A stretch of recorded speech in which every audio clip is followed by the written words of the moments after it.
Hi, I'm Andre, and I'm a black nerd with a review for you, Better Reviews. Yes, I do movie reviews on this channel, so if you like that sort of thing, make sure you are subscribed to this channel, and also ring that bell to be notified of future videos that I make. Be part of that squad by the bell. By your request, I am reviewing Kingsman: The Golden Circle. Yes, I get to review a rated R movie. No more kiddie animated films or family comedies today. Now I'm talking about the Kingsman, mother. This is gonna be amazing. No! So I don't think I ever reviewed the first Kingsman movie. It was because at the time I was actually working on my show for Regal Movies, Catching Up with Andre. Kingsman was the first movie that we ever did for that show. So I think I was so working on getting that episode ready that I completely forgot to review the movie myself. But eventually I did go see the movie and I really enjoyed it. It was a lot of fun. I don't think I was on the super hype train that some people were about it, but I did find the movie enjoyable. I like the action sequences. I liked that it was this R-rated Bond movie type of thing. It came out at a really appropriate time. It was great counter-programming to the other movie that came out that same weekend. Also, it was a rated R movie that came out on Valentine's weekend. It came out in February, so that was a good time for that movie. We saw that happen again with Deadpool the following year. It just had all the right moments to be there at the right time. So can they make magic work a second time? Apparently they must have, because the movie made over $100 million worldwide in its first weekend. So get ready for Kingsman the something something part 3. So how do I feel about the second one? I feel pretty much the same as I feel about the first one, because a lot of what you see in the second one is a lot of what you saw in the first one. If you like the good action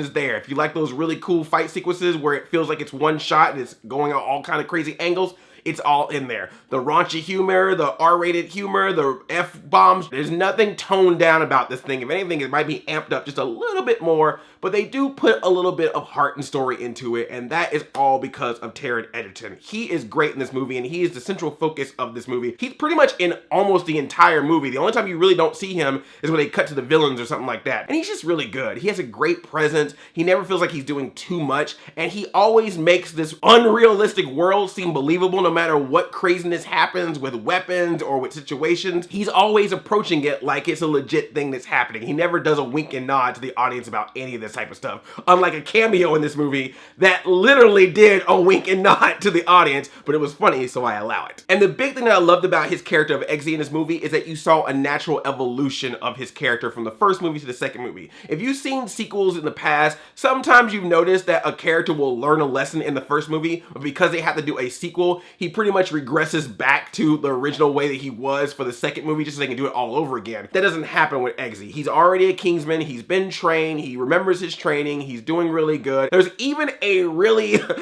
very controversial thing that happened in the first movie that you thought was just gonna be a joke that actually turns out to lead into a very sweet and endearing relationship in the second. And I'm just like, whoa, I was not expecting that. So I just love that we saw progression as opposed to rehash with his character. There are obviously some returning characters as well as some new characters, particularly the Statesman. If you've seen any of the trailers, you know the Statesman is like the American version of Kingsman, where everyone wears big old hats and use ropes and lassos, because that's America. Woo!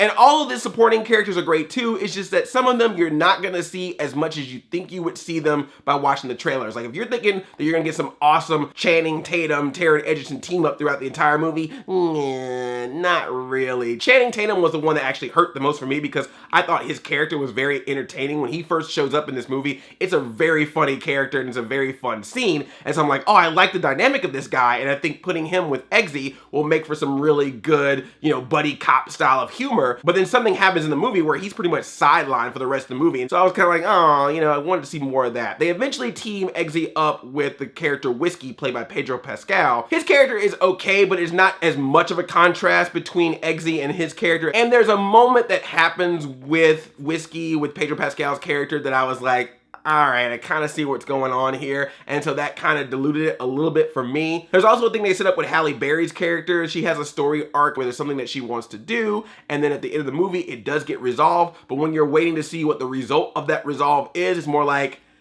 nope, we resolved it now. If you want to see more of it, go see this movie so we can make Kingsman 3. And then as far as the characters returning from the first movie, it's very interesting. There are characters from the first movie that I thought were going to be kind of one-off characters who then end up having larger roles in this movie. Meanwhile, there are a character or two that was set up really nicely in the first movie that, there's one character in particular from the first movie that came back for the second one, and I'm just like, dang, you got shafted. that was just messed up. There's a little bit of a let's say G.I. Joe retaliation happening in this movie.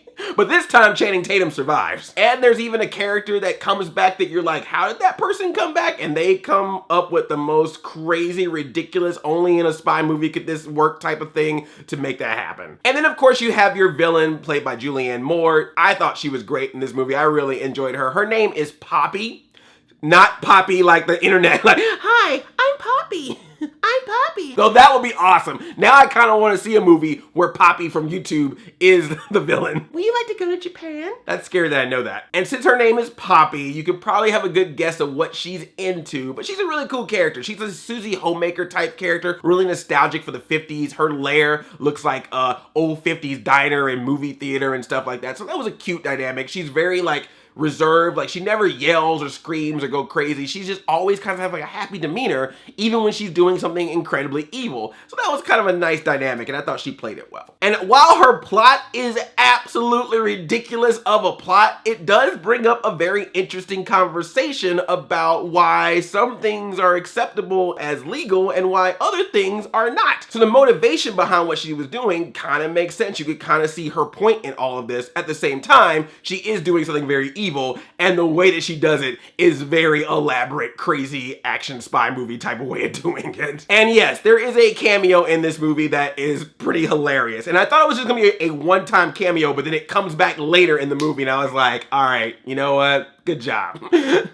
So while there's a lot that I can say about this movie that I enjoyed, at the same time, it runs a little long, there are some slow parts, and it doesn't really give you anything that's really new from the original movie. It's a lot of, if this worked in the first movie, let's do a variation of that again. They even try to recreate the whole fight scene in the bar like they did in the first movie, and they do some changes to it, but the way that it starts off, it's so deliberate of, it's time to do that scene right now, bring in bad guy to do that scene, that it was like, okay, we get it. So if you enjoyed the first one, I think you're gonna enjoy this one just fine. For me, I probably still think I enjoyed the first one a little bit more, just because I think it was one of these things that I was shocked by, whereas this time I felt like I kind of knew what I was getting into, and while it was entertaining, it just didn't throw anything at me that I thought was like completely different, except for the plot line that I thought was pretty interesting. And I would have personally liked to have seen a little bit more of the Statesman, because I thought it was an interesting new dynamic that they could have added to this movie. You do get to see them in action, but I would have liked to have seen more. But hey, it did its part. It's #1 movie in America, so there you go. So did you see Kingsman: The Golden Circle? Let me know what you thought about it, or are you planning to go see it? And if there are ever any movies that you want me to review, new or nostalgic, let me know. I'm always open to suggestions. Give this video a thumbs up. I love you like a play cousin. I'm Addy 5000, chain chomp yomp.